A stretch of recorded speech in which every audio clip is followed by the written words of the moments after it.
Bonjour, vous êtes sur Made in Lai Agriculture. Nous sommes aujourd'hui en présence d'Adélaïde qui vient nous présenter son premier roman, I Rest in Sleep. Bonjour Adélaïde, vous êtes l'auteur de I Rest in Sleep, publié sur le salon du manuscrit.fr, un site d'édition participative sur Internet. Est-ce que vous pouvez nous en dire un peu plus sur vous? Alors, je m'appelle Adélaïde, j'ai 22 ans, j'habite à Lyon. J'ai fait un bac littéraire et ensuite des études de lettres, une licence de lettres modernes que je viens de terminer même si je ne l'ai pas eu. Et voilà, et j'ai écrit un livre. Justement, sur votre roman, pouvez-vous nous le résumer en quelques mots? C'est une histoire d'amour en fait entre un professeur de philosophie et un de ses élèves qui, les deux sont majeurs je précise, qui tombent amoureux. Les deux sont assez abîmés par la vie si on veut et l'idée de base en fait c'est si on prend deux personnes qui sont très abîmées, qu'on les met ensemble, est-ce qu'à la fin ça peut se réparer ensemble, est-ce que ça peut marcher? Et la réponse est dans le livre. Le thème central justement de votre roman, donc l'homosexualité, trouve un écho particulier dans notre société depuis plusieurs mois. Est-ce que c'est le fruit du hasard ou c'est un thème qui vous est cher ou une façon de vous exprimer directement et de prendre parti? Je pense que c'est plutôt le fruit du hasard en fait, parce que quand on écrit, quand t'es une fille et qu'on écrit avec un couple hétérosexuel, on a tendance à se projeter. Et du coup, apporter quelque chose de réaliste, c'est plus difficile, parce qu'on a tendance à apporter ses propres attentes. Du coup, en écrivant avec deux hommes, ça permet de se détacher beaucoup. Et c'était plus simple, comme ça. Et en fait, c'est peut-être idiot, mais ça fait plus rêver. Ça semble plus romantique parce que c'est quelque chose qui est plus éloigné de nous et qui est plus hypothétique.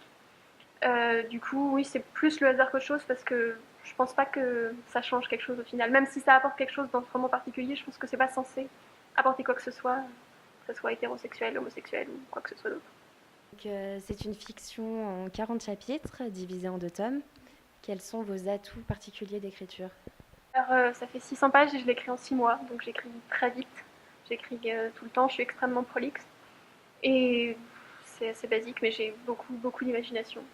Par contre, je n'ai absolument aucune orthographe, donc ça rentre pas dans mes atouts du tout. Qu'est-ce qui vous a donné envie d'écrire ce livre? La base de l'histoire, hein, vraiment la base, la relation professeur-élève, c'est quelque chose que j'ai commencé à écrire et à inventer avec une amie. Et finalement, ça ne s'est pas fait. Et moi, l'histoire me plaisait, donc j'ai continué à l'écrire. Et finalement, de ce tout petit truc qu'on avait fait ensemble, c'est devenu un énorme roman que j'ai écrit complètement tout seul. D'accord. Et est-ce qu'il y a des auteurs, des acteurs, un genre de musique qui vous inspire? On m'a dit que ça ressemblait beaucoup à mon roman préféré, à Jane Eyre, avec l'histoire d'amour, avec la différence d'âge et beaucoup de choses, donc je pense que ça rentre là-dedans. Euh, Après, les auteurs préférés, je ne sais pas s'ils m'ont inspiré, mais je pense, parce que c'est ce que je lis en permanence, c'est J.K. Rowling et Daniel Pennac. Et en genre de musique, j'écoute quasiment que de la pop commerciale, donc pas particulièrement. Mais je vais quand même citer Ed Sheeran, que j'écoute à peu près tout le temps en écrivant.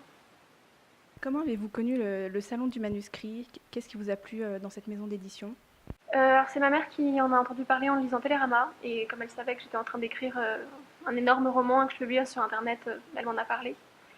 Et c'est vrai que j'ai déjà essayé d'envoyer quand j'étais plus jeune des romans que j'avais écrits des maisons d'édition. Et en général, il n'y a pas de réponse du tout. Alors qu'il n'y a même pas de réponse type, il n'y a vraiment rien. Et là, il y allait y avoir quelque chose forcément, même si c'était pas forcément positif. Il y avait quelqu'un en face qui avait l'air vrai en fait. Ça semblait à échelle humaine en fait, parce que bah, c'était à Lyon. C'était un site plus petit, il n'y avait pas beaucoup de gens dessus, il n'était pas là depuis longtemps, donc oui, c'était à échelle humaine, ça, c'était plus agréable.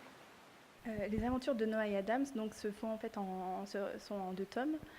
Si le premier tome justement parvient en librairie, est-ce que vous vous lancez d'emblée avec le deuxième tome, avec le salon du manuscrit, dans les souscriptions pour une sortie aussi en librairie? Bah, disons que ça a pas été écrit en deux tomes en fait, ça a été écrit en un seul énorme truc et on l'a divisé en deux parce que ça fait 600 pages donc c'était trop long. Donc oui, je vais me lancer directement ensuite dans la suite quoi.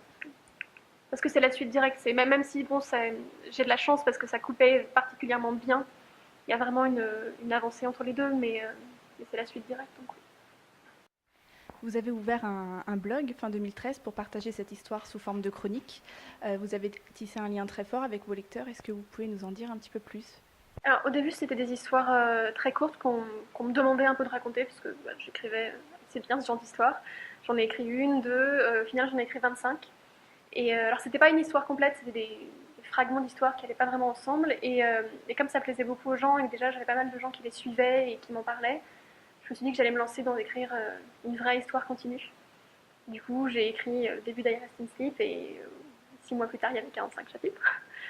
Et, ouais, en fait, il n'y avait pas beaucoup de gens au départ, et de plus en plus, et au départ des gens qui me connaissaient, puis des gens qui avaient entendu parler de l'histoire, puis et finalement, maintenant, il y a jusqu'à, je sais que le maximum qu'il y a eu en un seul jour, c'est 1300 personnes à peu près. Les jours où il y a un nouveau chapitre, il y a 900 personnes qui viennent sur le blog, et tous les jours, il y en a minimum 300, environ 500 à peu près. C'est des gens qui soutiennent. Alors c'est vrai que c'est des adolescents qui ont peut-être plus tendance à être là-dedans, à être très excités par ce genre de choses, mais il y a beaucoup de soutien. À chaque article, à chaque chapitre, il y a peut-être 300, alors je sais pas ce que c'est, je crois que c'est des j'aime. Il y a 100 personnes qui laissent des commentaires, il y a beaucoup de choses comme ça. Et c'était important justement pour vous donc de montrer votre histoire au public avant d'aller frapper aux portes des maisons d'édition? Beaucoup. D'ailleurs, s'il n'y avait pas eu un lectorat comme ça, je sais que je l'aurais pas écrit en entier. Je me serais arrêtée avant la fin. J'aurais pas pu écrire quelque chose qui était aussi volumineux, tout simplement. Parce que comme c'est publié en fait un chapitre par semaine, d'ailleurs au départ c'était dès que j'avais fini d'écrire, je postais. Et les gens demandaient toujours plus vite, plus long, que ça ne s'arrête jamais, ce qui fait que c'est moi qui ai imposé un par semaine, parce que sinon j'étais un peu en overdose d'écriture. Mais oui, c'est parce que les gens soutiennent énormément que ça pousse à continuer, parce qu'ils veulent toujours en savoir plus. Et j'ai tendance à dire, même si c'est un peu naïf comme expression, que je suis pas auteure mais conteuse, parce que j'écris. Alors c'est vrai que j'écris pour moi, mais j'écris aussi beaucoup parce que les gens ont envie de lire ça. Et ça raconte, bon, l'histoire raconte pas mal de choses qui peuvent être assez difficiles. Ça parle de deuil, ça parle de suicide, ça parle de choses de ce genre. Et ça a déclenché beaucoup de personnes qui sont venues témoigner sur le blog, ou qui ont trouvé mon adresse mail, ou des choses comme ça, qui m'ont dit, qui m'ont raconté ce qu'elles avaient vécu, qui m'ont demandé des conseils, et qui m'ont dit que ça les avait aidées d'une façon ou d'une autre, ne serait-ce que ça leur avait aidé d'en parler. J'ai eu pas mal de gens qui m'ont dit qu'elles avaient vécu, entre autres, des histoires d'amour avec des différences d'âge assez importantes, qu'elles n'avaient jamais pu en parler, et que quand elles avaient vu ça dans ce roman, elles en avaient parlé à moi, puis à leurs parents, puis à des choses comme ça. Donc ça a eu beaucoup d'effets positifs sur les gens, et ça c'est assez extra. Et avez-vous d'autres projets littéraires? Qu'est-ce qu'on peut vous souhaiter pour la suite?